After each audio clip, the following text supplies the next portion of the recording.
বাংলাদেশে হিন্দু ও খ্রিস্টানদের উপর কথিত নৃশংসতার বিচার চেয়েছেন ভারতের প্রধান বিরোধী দল কংগ্রেসের আইন প্রণেতারা। আজ মঙ্গলবার দেশটির সংসদে প্রিয়াঙ্কা গান্ধীর নেতৃত্বে বিক্ষোভ প্রদর্শনের সময় তারা এই দাবি জানান।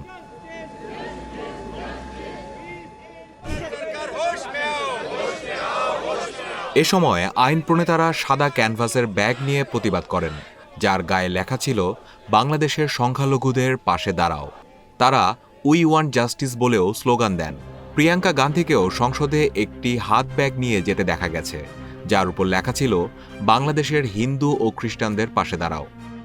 এর আগের দিন ফিলিস্তিনের জনগণের সাথে একাত্মতা প্রকাশ করে ফিলিস্তিন লেখা ব্যাগ নিয়ে সংসদে গিয়েছিলেন প্রিয়াঙ্কা। बांग्लादेश में जो अल्पसंख्यकों के साथ जो हिंदुओं और ईसाइयों के साथ अत्याचार हो रहा है उसके खिलाफ 16 ডিসেম্বর ভারতের সংসদের নিম্নকক্ষ লোকসভায় বক্তৃতায় বাংলাদেশে হিন্দু ও খ্রিস্টানদের উপর নির্যাতন চলছে দাবি করে এ বিষয়ে ভারত সরকারের আওয়াজ তোলা এবং বাংলাদেশের সরকারের সঙ্গে আলোচনা করা উচিত বলে মন্তব্য করেন প্রিয়াঙ্কা গান্ধী।